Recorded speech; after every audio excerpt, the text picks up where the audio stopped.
ओम स्थापकाय च धर्मस्य सर्वधर्मस्वरूपिणे अवतारो वरिष्ठाय रामकृष्णाय ते नमः।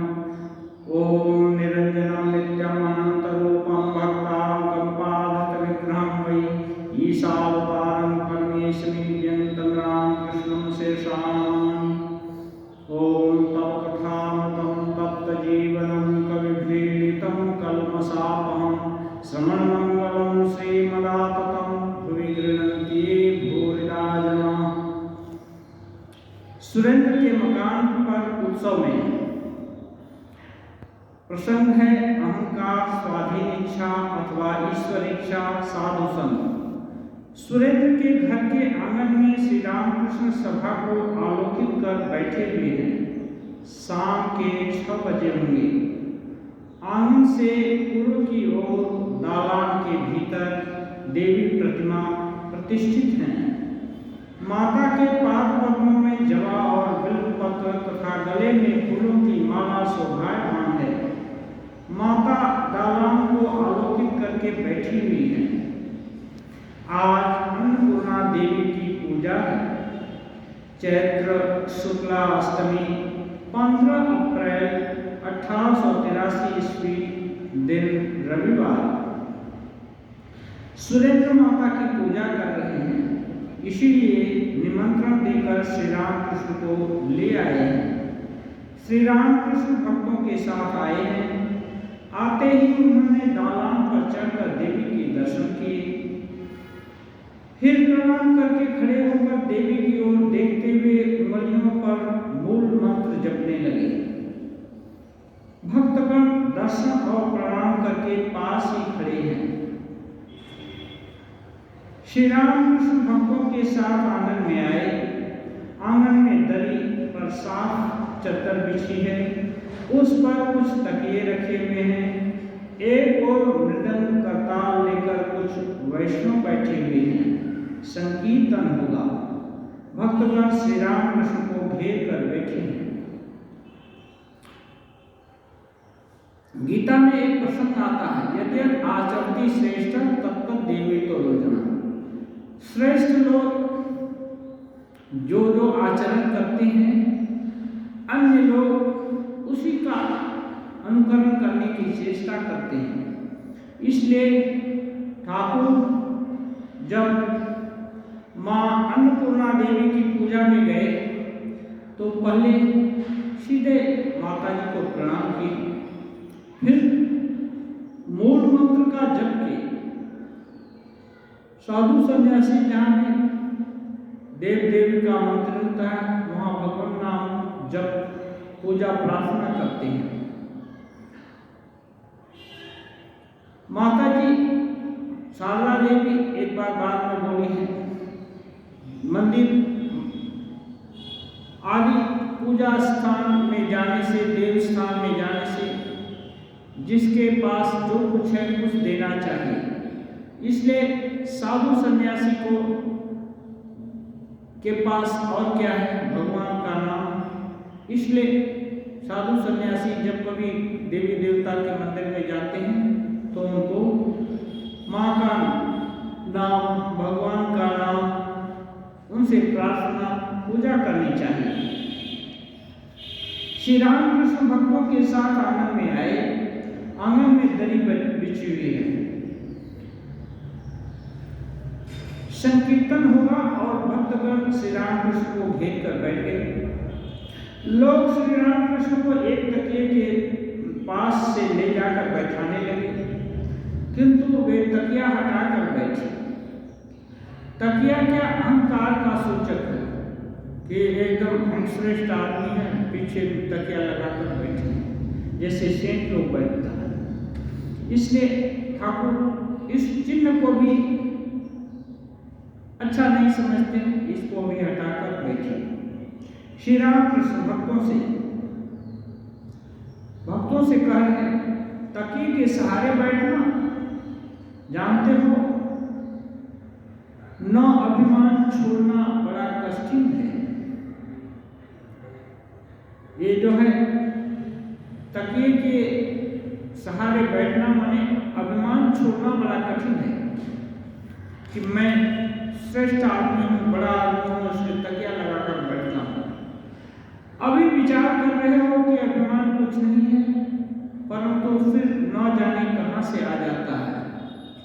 इसलिए रामकृष्ण देव बोलते हैं, हर कार्य में सतर्क रहने की जरूरत है। सतर्कता घटी कि दुर्घटना घटी।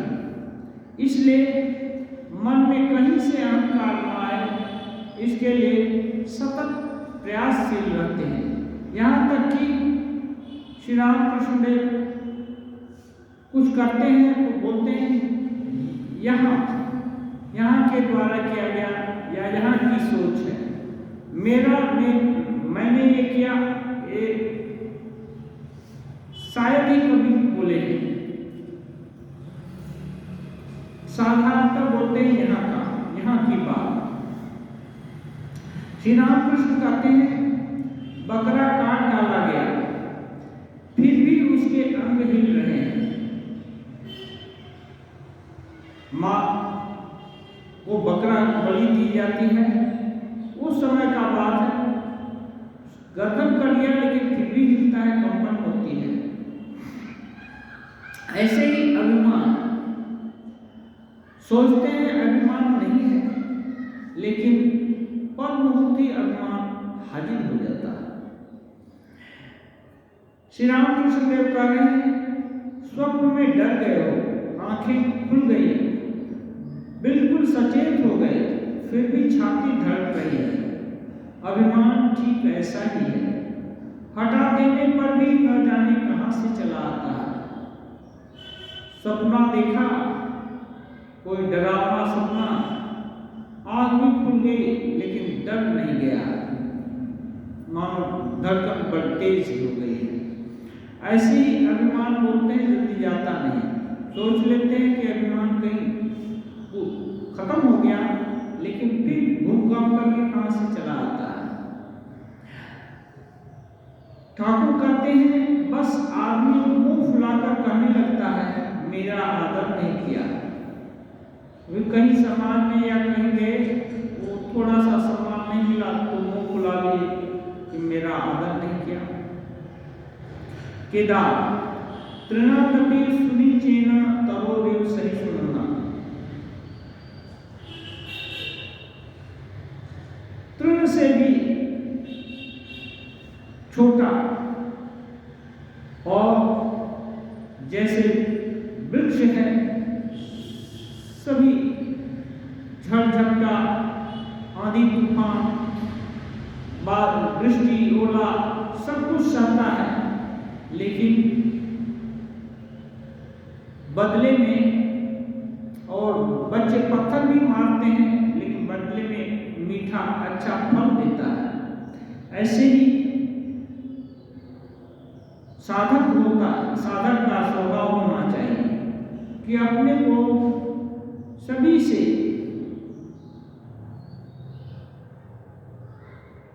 तुच्छ समझे। तुच्छ कर समझने का मतलब हीन नहीं, इसका मतलब किसी से ऐसा भाव नहीं होना चाहिए कि मैं उनसे श्रेष्ठ हूं। सभी के अंदर भगवान है, इसलिए भगवान उसको बुद्धि दिए हैं, अच्छी बुद्धि दिए हैं, ये ठीक बात है, लेकिन इसका मतलब ये नहीं कि दूसरे से श्रेष्ठ हूं, दूसरे छोटे हैं, ये नहीं होना चाहिए। और जितना हो सके सहने की क्षमता उसी को हो सकती है जो कि समर्थ होगा। जो समर्थ नहीं है वो नहीं सह सकता है। इसलिए साधक यदि समर्थ है तो फिर जैसे रामकृष्ण देव जी को बोलते हैं, हाथी बाजार में जा रहा है, हजारों कुत्ते भूख रहे हैं, हाथी चले बाजार, कुत्ता भूखे हजार। तो इससे हाथी को कुछ नहीं आता, क्योंकि उसको अपनी सामर्थ्य का बोध है। ऐसे ही भक्त जब उसका मन भगवान में लगा हुआ है तो ये अहंकार या अभिमान ये सब नहीं आ सकते उनके दिल में। इसी का के लिए सतर्क रहना पड़ेगा। श्री राम कृष्ण कहते हैं, मैं भक्तों की रेणु हूं। ठाकुर ये भाव है, मैं भक्तों की भी रेणु की रेणु माने चरण रज की भी रज हूं। ये वैष्णव मत में ऐसा प्रैक्टिस करते हैं, भक्त हैं उनका भी मैं भक्त हूं। उत्सव है इसलिए बहुत सारे लोग आए हैं। प्रसंग है, वैद्यनाथ आए हैं। वैद्यनाथ विद्वान हैं, कलकत्ते के हाईकोर्ट के वकील हैं। वे श्री रामकृष्ण को हाथ जोड़कर प्रणाम करके एक ओर बैठ गए। सुरेंद्र श्री रामकृष्ण से सुरेंद्र का परिचय दे रहे हैं, ये मेरे आत्मीय हैं। श्री रामकृष्ण, हाँ, इनका स्वभाव तो बड़ा अच्छा है। सुरेंद्र, ये आपसे कुछ पूछना चाहते हैं, इसीलिए आए हैं। श्री रामकृष्ण वैद्यनाथ से, जो कुछ देख रहे हो सभी उनकी शक्ति है। उनकी शक्ति के बिना कोई कुछ भी नहीं कर सकता। परंतु एक बात है, उनकी शक्ति सब जगह बराबर नहीं है। विद्यासागर ने कहा था, परमात्मा ने क्या किसी को अधिक शक्ति दी है? मैंने कहा, शक्ति अगर अधिक न देते तो हम तुम्हें क्यों देखने आते? तुम्हारे 2 सिंह थोड़े ही हैं। अंत में यही ठहरा कि विमूढ़ रूप से सर्वभूतों में ईश्वर है, केवल शक्ति का भेद है। ठाकुर श्री रामकृष्ण बोल रहे हैं, कह रहे हैं, जो कुछ देख रहे हो ये वैद्यनाथ को बता रहे हैं, ये सब उनकी ही शक्ति का खेला है। बिना शक्ति के कुछ नहीं हो सकता। शक्ति जो ईश्वरीय शक्ति है विभिन्न रूप में खेला कर रही है, बिना शक्ति के कुछ भी होने का नहीं। लेकिन जब वही ईश्वरीय शक्ति है सबके जगह खेला कर रही है, नाना रूप में, नाना प्रसंग में, नाना व्यवहार में, तो फिर एक ही है। लेकिन बोलते हैं ये बात, शक्ति सब जगह बराबर नहीं है। शक्ति के परिमाण में तारतम्य है। प्रसंग बता रहे हैं, विद्यासागर महाशय के यहाँ गए थे तो विद्यासागर जी प्रश्न किए थे रामकृष्ण देव को, क्या ईश्वर की शक्ति कहीं ज्यादा और कहीं कम है? किसी को ज्यादा शक्ति दी है और किसी को कम? तो ठाकुर उसके उत्तर में दिए, हाँ, शक्ति में तारतम्य नहीं होता तो भला एक आदमी 10 को पछाड़ देता है, और तुम्हें ही क्या सिर उगा है जिसमें हम लोग तुमको देखने आए? तुम भी तो आदमी ही हो। लेकिन नहीं, तुम्हारी दया, तुम्हारी परोपकार, लोग ये सब का बात सुनकर हम लोग तुम्हें देखने के लिए आए। इसलिए शक्ति में भेद है। शक्ति जहाँ ज्यादा प्रकाशित है, दूसरे जहाँ शक्ति का प्रकाश कम है, उसकी तुलना में वो श्रेष्ठ गिनी जाती है।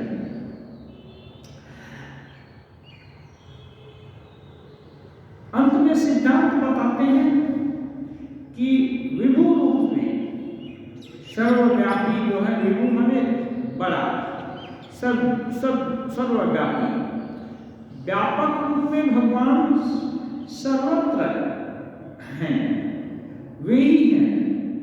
लेकिन शक्ति में भेद है, विभिन्न जगह कहीं ज्यादा शक्ति का प्रकाश है, कहीं कम है।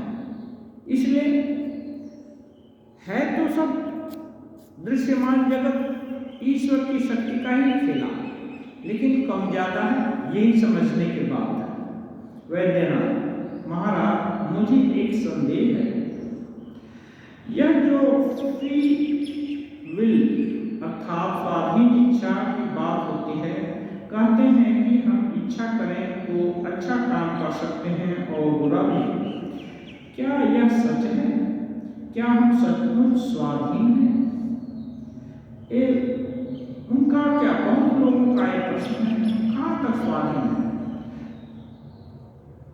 अधिक समय चाहते बहुत कुछ है लेकिन कर नहीं पाते, तो लगता है अक्षमता रहते हुए भी कभी कभी नहीं कर पाते, इसलिए लगता है कि स्वाधीन है न पराधीन है। तो श्री रामकृष्ण देव कहते हैं सभी ईश्वर के अधीन है। ईश्वर जो सब भूतों में है, सर्वत्र है, उनके ही अधीन सब है, उन्हीं की लीला है।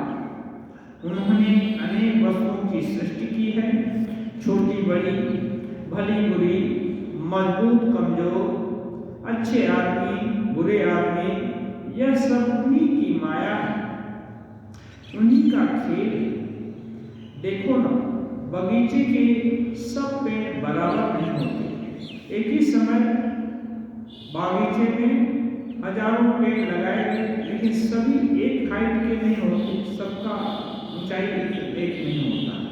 वो बोल रहे हैं कि अच्छा बुरा सब भगवान ही किए, छोटा बड़ा भी वही किए, मजबूत कमजोर भी किए।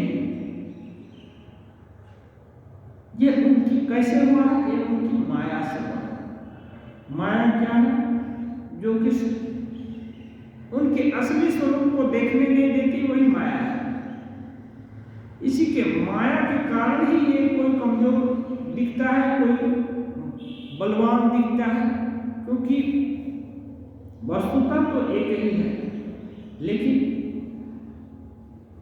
जैसे सोने का आभूषण है, एक का एक आकार, दूसरे का दूसरा, तीसरे का तीसरा, कोई आकार बहुत अच्छा लगता है, कोई उतना अच्छा नहीं लगता, लेकिन है तो सोना। ऐसे ही सबके भीतर ईश्वर तो है, लेकिन उनका प्रकाश वैसा नहीं दिखता, इसलिए वो किसी को लोग श्रेष्ठ समझते हैं, किसी को निकृष्ट समझते हैं। यह उनकी ही लीला है। अच्छा, तो किस लिए भला ऐसी लीला कर रहे हैं? वो अच्छा और बुरा दोनों ना रहे तो किसकी तुलना में कौन बुरा है, किसकी तुलना में कौन अच्छा है? इसलिए खेल खेलना होगा, तो कोई जीतेगा, कोई हारेगा, कोई अच्छा कौशल दिखाएगा, कोई उससे थोड़ा कम कौशल दिखाएगा। ये जरूर, ये तारतम्य नहीं होगा तो खेल नहीं चलेगा। इसलिए ये सब है कि एक खेल के लिए वो विभिन्न तरह के, अब लेकिन वो कहते हैं जब तक ईश्वर नहीं मिलते तब तक जान पड़ता है हम स्वाधीन हैं। यह भ्रम वे ही रख देते हैं, नहीं तो पाप की मृत्यु होती है। पाप से कोई न डरता, न पाप की सजा ही मिलती। अब कह रहे हैं कि ये जब सभी ईश्वर ही बनाए, कमजोर भी बनाए, बुद्धिमान भी बनाए, मूर्ख भी बनाए, अच्छा भी बनाए, बुरा भी बनाए, तो फिर ये यदि लोग सोचें कि सभी ईश्वर कर करा रहे हैं तो बड़ा दोष किया, तो वो ईश्वर ही करा रहे हैं। लेकिन नहीं, भीतर में धारणा है कि हम स्वतंत्र हैं, हम कर रहे हैं। जब हम कर रहे हैं तो हमारी कुछ इच्छा, स्वतंत्र इच्छा होगी तभी तो कर रहे हैं, नहीं तो कर नहीं सकते। इसलिए ये रहती है स्वाधीन इच्छा रहने से। अब हमारी इच्छा है तो हम अच्छा भी कर सकते, बुरा भी कर सकते हैं।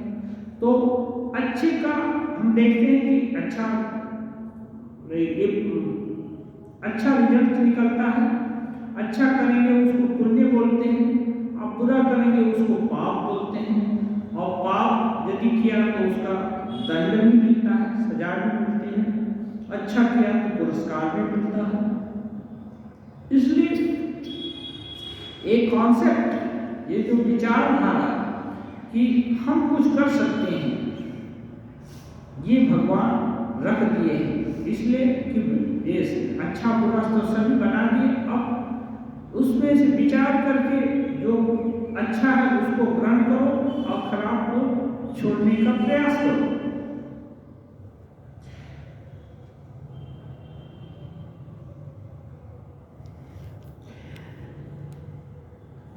कहते हैं जिन्होंने ईश्वर को पा लिया है उनका भाव जानते हो क्या है? जो इस जीव जगत के रहस्य के ऊपर ईश्वर सुनता है, उनको जान लिए, ईश्वर को जान लिए, उनका क्या स्वभाव है जानते हो? कहते हैं मैं यंत्र हूँ तुम यंत्री हो, मैं गृह हूँ तुम गृह हो, मैं रथ हूँ तुम रथी हो, जैसा चलाते हो वैसा ही चलता हूँ, जैसा कहते हो वैसा ही करता हूँ। ये सिद्धांत हो जाता है। साधारण समय ये समझना बड़ा मुश्किल है। केवल सुन कर रखना ठीक है कि मैं यंत्र हूँ।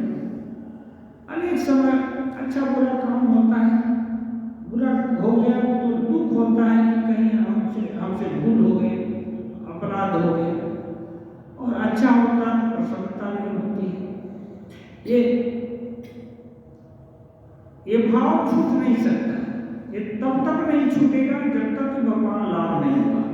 भगवान लाभ हो गया, ईश्वर को जान लिया, तभी ठीक मालूम होगा कि नहीं मैं यंत्र ही हूँ। और उसके आगे साधक है तो साधक इस भाव का आरोप कर सकते हैं। जैसे सिद्ध महापुरुष लोग जो हो गए हैं वे अपने को यंत्र समझते हैं, तो हम साधक हैं तो हम सोच सकते हैं नहीं, हमारे हर प्रयास की, हमारे जितने भी प्रयास या उद्यम हैं सबकी एक सीमा है, इसके बाद तो हम कर नहीं पाते। जब नहीं कर पाते तो लगता है कोई बैरियर है। बैरियर किसका? ईश्वर का बैरियर है। इसलिए यदि वही कर आ रहे हैं तो हमको इतना दुखी होने का भी जरूरत नहीं है और इतना खुशी होने का भी जरूरत नहीं है। अच्छा यदि करा दिए तो खुशी होने का भी जरूरत नहीं है। अच्छा करा दिए तो हमको मानना है कि वाह भगवान की कृपा से अपने को सही रास्ते पर ले जा रहे हैं, ठीक से ये कर रहे हैं। और दूसरा यदि कुछ बुरा पड़ गया तो भी इतना दुखी होंगे नहीं, कोशिश करेंगे कि अब से ये भूल ना हो, तो प्रयास कर सकते हैं। कहते हैं तुम यंत्री हो मैं यंत्र हूं, तो जब यंत्री वही है तो फिर अपना अभिमान धीरे धीरे घटता जाएगा। ये साधन ठाकुर बोलते हैं अनुलोम और विलोम। साधक विलोम मार्ग से ईश्वर के, अनुलोम तो यही है कि ईश्वर ही सब कुछ है, वही करता है वही धरता है, अच्छा बुरा हम कुछ करते हैं, ये तो अनुलोम हुआ। विलोम मार्ग से साधक जाता है कि नहीं, यदि यही बात है तो हम प्रयास करें कि नहीं ईश्वर ही सब कुछ कर आ रहे हैं, तब अभिमान धीरे धीरे कम हो जाता है। मैं गृह हूं तुम गृही हो, ईश्वर गृही और मैं घर, तो घर का अपना पूरा अभिमान नहीं होता। घर घरनी के अनुसार चलता है, जो घर का मालिक है उसके अनुसार चलता है। मैं रथ हूं तुम रथी हो, अब रथ पर जो बैठा हुआ है ना सवार, उसके अनुसार चलता है, रथ अपने से नहीं चलता है। इसलिए अपनी इच्छा धीरे धीरे ईश्वर इच्छा में मिला देनी पड़ेगी।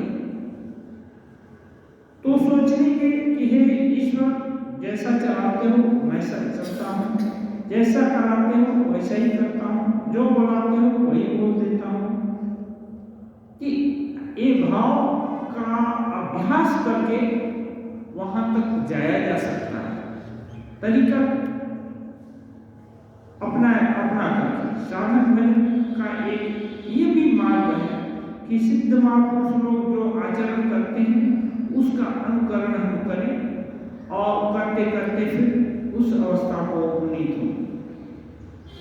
श्री रामकृष्ण वैद्यनाथ से कहते हैं तर्क करना अच्छा नहीं, आप क्या कहते हैं? श्री रामकृष्ण बोलते हैं हर बात में तर्क करना अच्छा नहीं। हाँ, और ये यदि खराब कुछ कर रहे हैं तब भी सोचेंगे तब करना अच्छा नहीं, खराब हो रहा है तो हो, तो ये अच्छी बात नहीं है ये जागतिक जीवन में।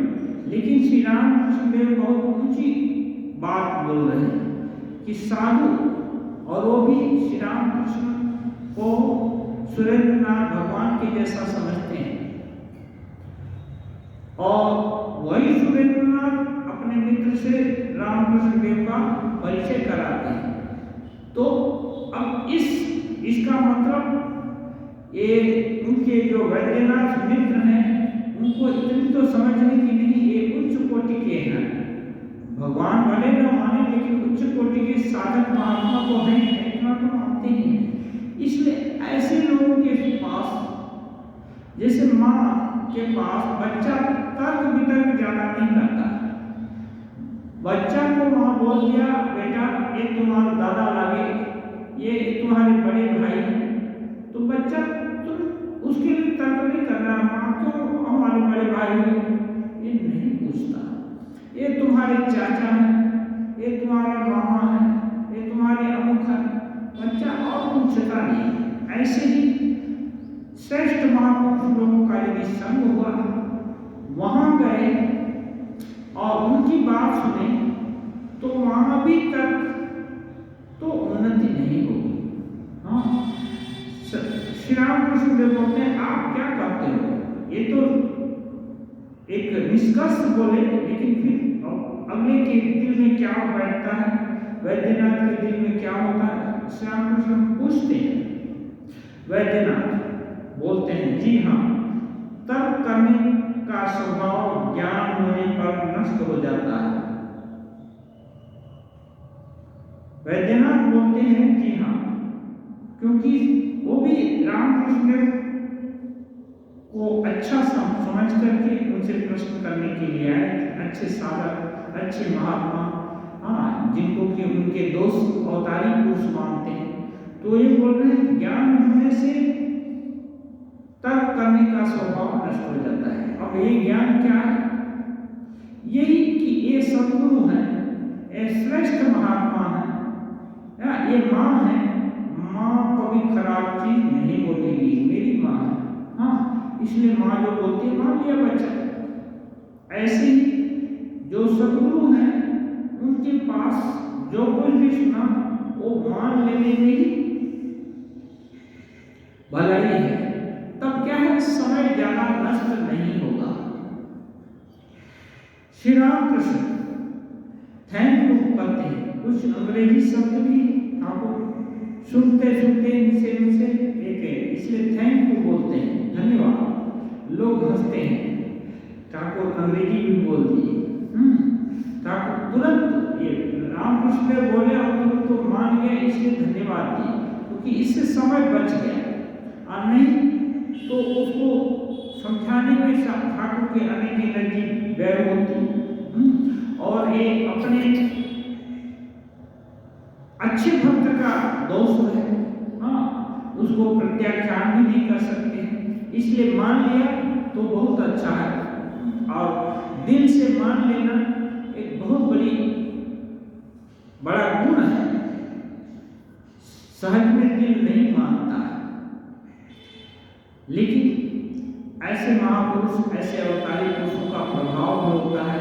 ये जो बोल देंगे, जो भी बोलते हैं अधिकार के साथ बोलते हैं, इनके पास दैवी शक्ति खेलती है, इनके जवान में, इनकी इच्छा में, इनकी प्रेजेंस में, ये जहाँ रहते हैं दैवी शक्ति का एक शक्ल बन जाता है, इसलिए भी लोगों को मानना पड़ता है। श्री रामकृष्ण कहते हैं तुम पाओगे।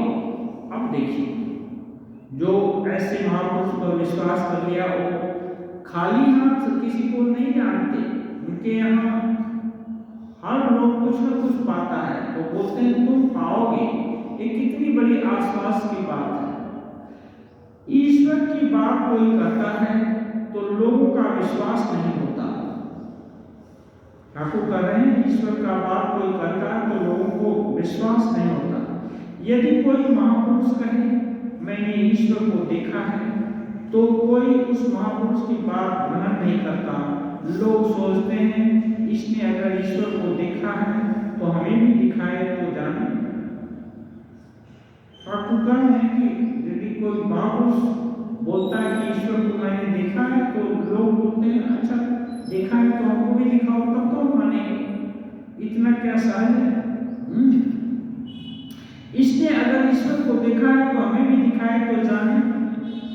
परंतु ठाकुर बोल रहे हैं नाड़ी देखना कोई एक दिन में थोड़े ही सीख लेता है। ईश्वर को देखना तो अगला देखा है तो हमको भी दिखा दो, इतना सहज नहीं है।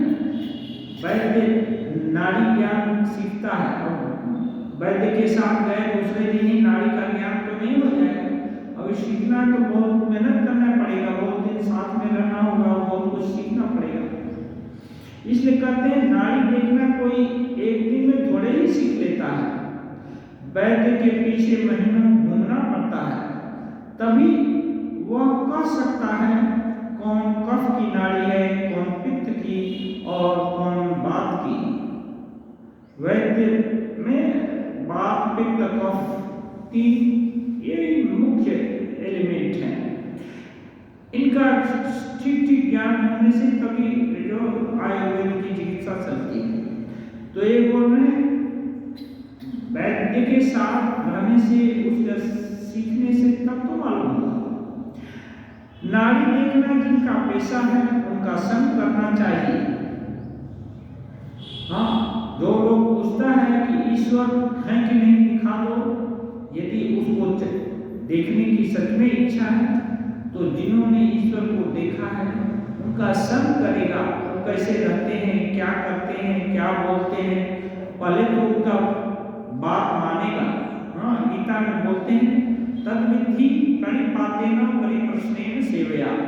ऐसे महापुरुष का यदि सानिध्य लाभ हो गया तो उनके यहाँ नतमस्तक होकर जाना पड़ेगा चाहिए, प्रणाम करना चाहिए, प्रणिपातेन, और फिर धीरे से प्रश्न भी करना चाहिए।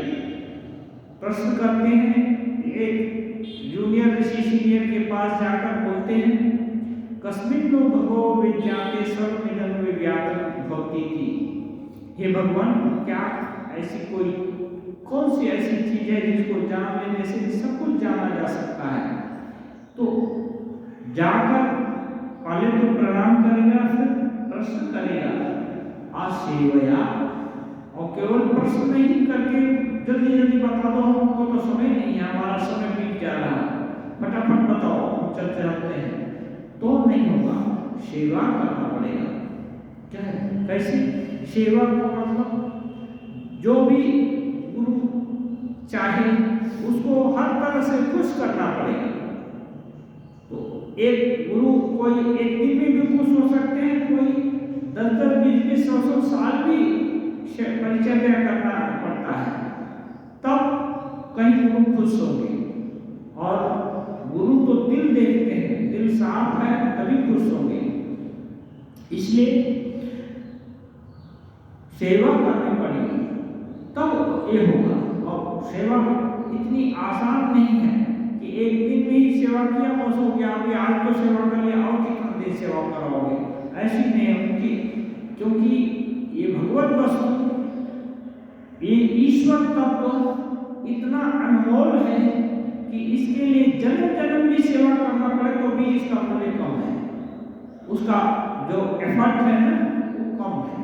इसलिए जन्म जन्म भी गुरु की सेवा की जाए, सदगुरु की, तो उसका जो परिमाण है ना उसका मूल्य बहुत थोड़ा ही है, क्योंकि भगवत वस्तु अनमोल है। इससे जीवन सफल हो जाता है फिर, और उसका जन्म नहीं होता, ये जन्म मरण के बंधन से मुक्ति मिल जाएगी। तो इतनी बड़ी चीज सहज में कैसे मिल जाएगी। इसलिए ठाकुर कभी कभी करते हैं इतना जल्दी नहीं, समय होने पर होगा, समय होने पर। श्री रामकृष्ण देव कहते हैं क्या सभी पहचान सकते हैं कि अमुक नंबर का सूता है, बहुत मोटा है, कोई पतला होता है, सूता में नंबर होता है कि इतने नंबर का सूता, उतने नंबर का सूता है। यदि कोई नंबर पहचानना चाहे तो ठाकुर कहते हैं सूद का व्यवसाय करो। जो लोग व्यवसाय करते हैं उनकी दुकान में कुछ दिन रहो, तो कौन 40 नंबर का सूद है और कौन 41 नंबर का तुरंत कर सकोगे। कोई चीज सीखना पड़ेगा। आए हड़बड़ी में समय नहीं है, बता दो चलते हैं, ऐसे नहीं होता है। धैर्य रखकर योग सूत्र में है सबको दीर्घकाल में नए रंतव्य सत्कारा से तो दृढ़ होगी। कोई चीज में दृढ़ता आना इतना आसान नहीं। प्रेम के साथ लगातार दीर्घकाल, अभी काल एक दिन 2 दिन 10 दिन नहीं है, दीर्घकाल में सारा जीवन भी जा सकता है। निरंतर लगातार प्रेम के साथ यदि उसका सेवन करेंगे तब उस दृढ़ होंगे। प्रेम से जानना चाहेंगे कि इस रहस्य को हमको जानना है, भगवत तत्व का रहस्य हम जानना चाहते हैं, तब ऐसे महापुरुष कृपा करके एक दिन उनकी कृपा होने से ये जो है माया का पर्दा हटेगा और तुरंत जान पाएंगे। इतना आसान नहीं है। श्री रामकृष्ण भक्तों के साथ कीर्तनानंद में श्री रामकृष्ण समाधि में। अब दूसरा प्रसंग है, अब संकीर्तन होगा। मृदंग बजाया जा रहा है, गोष्ठ मृदंग बजा रहा है। अभी गाना शुरू नहीं हुआ। मृदंग का मधुर वाद्य गौरांग मंडल और उनके नाम संकीर्तन की याद दिलाकर मन को उद्दीप्त कर रहा है। श्री रामकृष्ण भाव में मग्न हो रहे हैं, रह रहकर मृदंग वादक पर दृष्टि डालकर कह रहे हैं, आहा मुझे रोमांच हो रहा है। मृदंग सुनकर भगवान नाम का ये जो है रस है ना, अभी जिसने भगवान नाम का रस पिया है या कोई दारू के आसर पर जाता है तो दारू मुंह पर तक आई नहीं, तभी उसको आनंद मिलने लगता है कि बढ़िया आज आनंद आएगा। ऐसे ही जी जो भगवत रसिक हैं वो भगवान का नाम सुनकर, संकीर्तन सुनकर उनको रोमांच होने लगता है। तो ठाकुर अभी संगीत नहीं सुने, मृदंग बज रहा है, क्योंकि संगीत के साथ कीर्तन के साथ मृदंग बजता है और उसकी याद होने से ही इनको रोमांच हो रहा है। गवैयों ने पूछा, अभी ये तो सुरेंद्र बाबू के गुरु जी आए हैं, तो गवैये पूछ रहे हैं कैसा पद गाएं। श्री रामकृष्ण ने विनीत भाव से कहा, जरा गौरांग के कीर्तन गाओ। कीर्तन आरंभ हुआ। पहले गौर चंद्रिका होगी, फिर दूसरे गाने। गौर चंद्रिका पहले की जाएगी और फिर दूसरा गाना गाएंगे। कीर्तन में गौरांग के रूप का वर्णन हो रहा है। कीर्तन गवई अंतरों में चुन चुनकर अच्छे पद जोड़ते हुए गा रहे हैं। गाने का भाव है, सखी मैंने पूर्ण चंद्र देखा, न हरास है न मृगांक, हृदय को आलोकित करता है पूर्ण चंद्र। उसमें घटोत्कच भी नहीं है और बढ़ता भी इसमें नहीं है, हृदय को आलोकित कर रहा है। मैंने ऐसा चंद्र देखा पूरा। गवैयों ने फिर गाना गाया, कोटि चंद्र के अमृत से उसका मुख धुला हुआ है, कोटि चंद्र के अमृत से उसका मुख धुला हुआ है। जैसे चंद्रमा की किरण शीतल स्निग्धता प्रदान करती है, किसी को भी अच्छी लगती है, ऐसे ही कोटि चंद्र। हमने गौरांग महाप्रभु का वर्णन कोटि चंद्र के द्वारा जितनी स्निग्धता, जितना अच्छा अच्छे लगने की जो ये है कि आप फीलिंग मानो वो सब फीलिंग गौरांग के मुख से टपक रहे हैं, लोग उनको देखकर वैसा ही आनंद वैसा ही सेहत महसूस कर रहे हैं। श्री रामकृष्ण यह सुनते सुनते समाधिस्थ हो गए। गाना होता ही रहा। कुछ देर बाद श्री रामकृष्ण की समाधि टूटी। वे भाव में मग्न होकर एकाएक उठकर खड़े हो गए तथा प्रेमोन्मत्त गोपिकाओं की तरह श्री कृष्ण के रूप का वर्णन करते करते कीर्तन गवैयों के साथ गाने लगे। सखी, रूप का दोष है या मन का?